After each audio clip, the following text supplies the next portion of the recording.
Hi, and welcome to the Not podcast. It's not a podcast, and it's not a podcast either. My name is Daryl, and I'm here to share stories and lessons my younger self desperately needed, and to leave an archive for my future self to look back on and say, wow, you really did that. Each episode, I take a topic, argue both sides, and try to find a middle ground to live in the paradox.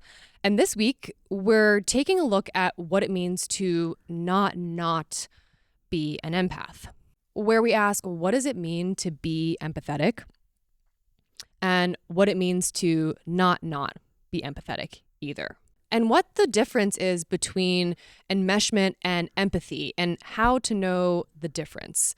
Because if you're anything like me, it took you over 33 years to really embody and understand that difference. Today's episode is brought to you by Maybe They Will Change Lean Cosmetics. Cue jingle. Maybe you're an empath.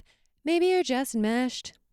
But seriously, cheesy jokes aside, it really did take me a long time to understand the difference. And this thought all came from the other day when my partner, who is currently getting his PhD in psychology, was having, unsurprisingly, a pretty stressful weekend, as it is when you're attempting to get a doctorate. But it wasn't until I was with such a healthy person who had the ability to know what they needed to emotionally process, handle it on their own, and not take it out on me, that I snapped into reality and into focus and was like, holy shit, I'm trying to control this person's anxiety so that I don't feel anxious, even though they have done nothing to make me feel responsible for their emotions.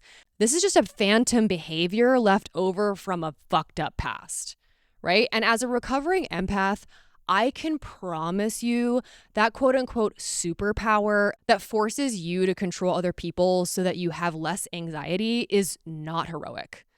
It's honestly just controlling. It's not like who you are. Like, it's just a coping mechanism. And I know this because I'm speaking from experience and have wasted a lot of time and energy trying to control other people with the best of intentions, right? It takes a healthy relationship and a lot of practice and a lot of mistakes for you to go, ooh, that's just manipulation, you know? So even though it's a very effective coping mechanism, so effective, in fact, that it honestly fueled every major achievement in my life until very recently.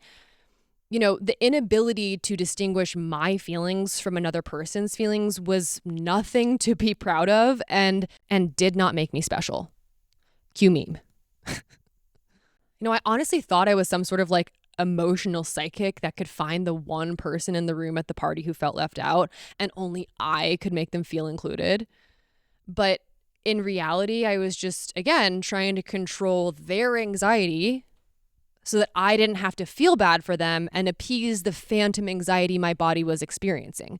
And it was experiencing real anxiety, but it didn't necessarily mean that I had the right to go over that person and be motivated to quote unquote help them because I was anxious. Okay, that's very egotistical. But, for fear of sounding like an absolute sociopath, like, it's not like being unempathetic is the solution here, right? Like, we want to care about other people's experiences and be able to put ourselves in other people's shoes, okay? Like, that is very important, especially in 2025. It's always important. But on the other side of the coin, the solution isn't isolating yourself to a point where you have no one around you for miles.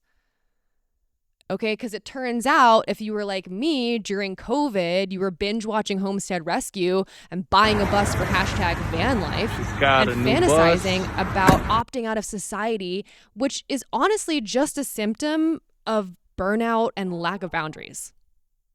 There's this like simultaneous need to be validated while not being told what to do, especially as like a #strong independent woman or whatever. But honestly, it's just like a remnant of never having learned how to set a boundary. And that's because for so many of us, myself included, the ones that we needed to love us the most abandoned us when we tried to set those boundaries. Okay. And if you're a kid, you're obviously going to be like, oh, I guess I'm not going to set boundaries because when I do, mom leaves or stops talking to me or whoever it is. And for those of you who are single and not experiencing this necessarily in our romantic relationships, but you're a solopreneur like me, you're probably doing it with your audience. That's why I'm showing up here on this podcast every other week, or I'm trying to every other week, and just be myself. And you can decide whether or not you want to stay, but I'm not going to make this so that you stay and you choose me. So let's get down to brass tacks and ask the most important question, which is, what is the difference between empathy and enmeshment? Yeah, I understand it conceptually and have learned the definition through therapy, but how do you actually do that? How do you embody it? And the answer is honestly kind of painfully simple. That doesn't make it easy, but it's that boundaries control yourself, where rules attempt to control others. And the key to being empathetic and not enmeshed is to feel for the other person's situation without attempting to control them. Okay? Invite the person to the party to come have a drink with you, but if they don't, they want to be a wallflower, leave them alone, okay? Don't force them into a situation that they don't want to be in. So why is this so hard? I say painfully simple because it is hard even if it's simple. And I honestly think that beyond just whatever family system you grew up in, the problem is that society is built on rules, not boundaries. Rules on bodies, rules on religion, rules on relationship, rules on rules. And it trains us to believe in this illusion that we can control other people's behavior with these quote unquote rules. It just trains us into thinking maybe if I love him enough, he'll love me enough to change and prove that I'm the most special girl of all. Does it sound familiar?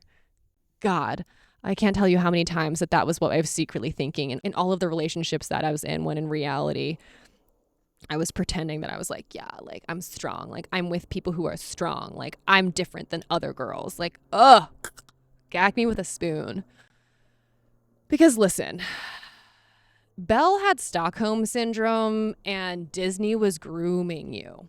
Okay, let's throw up the meme. Because rules aren't real. They aren't. They're an illusion. Boundaries are. Can we stop thinking that the beast who can honestly opt out of these consequences of these rules that you're setting would be motivated to morally stop breaking them? Okay? The beast, at least in the Disney movie, has a team of magical furniture, more money than Scrooge McDuck, and could rip Belle's face off with a light, swift, casual swipe of the hand or claw. And by the way, I don't believe that he doesn't know about the curse. He did know about the curse, and he only wants you so he can bring his sexy back or whatever. # free Britney. So, there's no amount of rules that you could set that would change that, right? And it's important that if we've done the work to get ourselves in a healthy relationship or to get ourselves into a position where we're trying to pursue our passion, that we don't bring this sort of phantom behavior with us. Because I can't tell you how many times that before I had this realization the other week with my partner, that I was secretly trying to get him to talk to me and manipulate the situation because I was anxious about his anxiety. So if you are in a situation with somebody who is not respecting your rules for yourself, either you leave and empower yourself because you have self-worth that you've worked on to achieve, or you stay because you'd like to be chosen, okay? And we all know the trope of the pick-me girl. It's not great. So the important thing to recognize here is that laws cannot be broken. Okay, and boundaries are based off the law that you can only control yourself, right? It's not like laws are actually preventing people from not assassinating people, okay? You saw the news recently. The God's honest truth is that rules are just created to be broken. And you cannot enforce them upon people who could physically or financially overpower you. Because the reality is that unlike rules, real universal laws can't be broken. Okay? They're like gravity. It always wins. Doesn't matter if you're rich or you're poor or you're ugly or you're pretty. If you fall off of a roof, you're going to die. Doesn't matter. And boundaries work, like I said, because you are controlling yourself and not others. And honestly, if a quote unquote law can be broken, it's not a law. It's a rule. That's what happens in a free will universe, okay? Because if a law can be broken, by definition, it's not a law. It's a rule. And you're just going to be spending your time chasing people who have no reason to listen to you so that you can quote unquote feel safe and not actually be safe. So instead, what you need to do is tell them that you have a boundary around certain behavior that you hold yourself accountable to. Don't throw stones from glass houses, okay? And they can choose to continue that behavior, but that means that they have chosen to not be around you. You didn't make them do anything, okay? Their life, their choice, your life, your choice. End of conversation. In fact, it's not even a conversation. It's not a debate. It's a fact. So I'm going to leave it there and move on to a list of things that I have been choosing over the last few weeks. My list of favorite things. And if you have signed up for my newsletter, this will be linked in there, as well as in the link in the descriptions below. But I will probably do an Instagram reel on this. So definitely follow me over on Instagram, not Daryl. All the links, like I said, are in the description below. But the first thing that I am obsessed with right now is a place that my partner took me to on a long list of crazy things that he's planned for us to do together, is this amazing arcology experiment called Arcosanti. He was joking in the car on the way there that it's sort of like a fragrance like Arcosanti. And it was founded by this amazing visionary architect artist, Paolo Ceresi, in 1970 with his wife. He was Italian and I believe that she was American, and he had a background in ceramics and dreamed up of this place in response to everything that was going on in the 70s, right? Not that different from what's going on in our world right now, where kids were protesting in the streets for unfair war, right? We were outpriced from our ability to afford gas. And so all of these kids came flocking to this social experiment that some people say failed, but it's alive and well, and you can go there and go on tour. And what you'll find is this beautiful, beautiful urban sort of like middle of nowhere, gorgeous town. I don't even know what you would call it. And I swear, they said that they don't have proof of this, but if George Lucas did not go there to essentially design Tatooine for Star Wars, which is where Luke Skywalker is from, my name isn't Daryl because it looks exactly like the set. And anyways, it was such a beautiful place. And such an inspiring example of like the best of both worlds. Like, how do you have an urban environment where you live is where you work and is right next to the cafe where you hang out with your friends, and you're in this sort of like ecosystem where you're able to have community and also have your own space, but it's in harmony with the ecosystem, right? Because he built this thing in the middle of nowhere. And the reason he did, obviously, was because his attempt to do it in a more urban or suburban place just encountered a lot of red tape. But I really encourage you to check that place out. I definitely think I'm going to look into their artist residency program. You can take workshops, and you can even, once you've taken a few workshops, attempt to apply to live there, which I think is only $300 a month, if you can imagine. And they have jobs for you on site. You can make minimum wage, you can make extra money. But if you're like me and work for yourself, it sounds like a pretty good deal. So I'll let you know how that goes.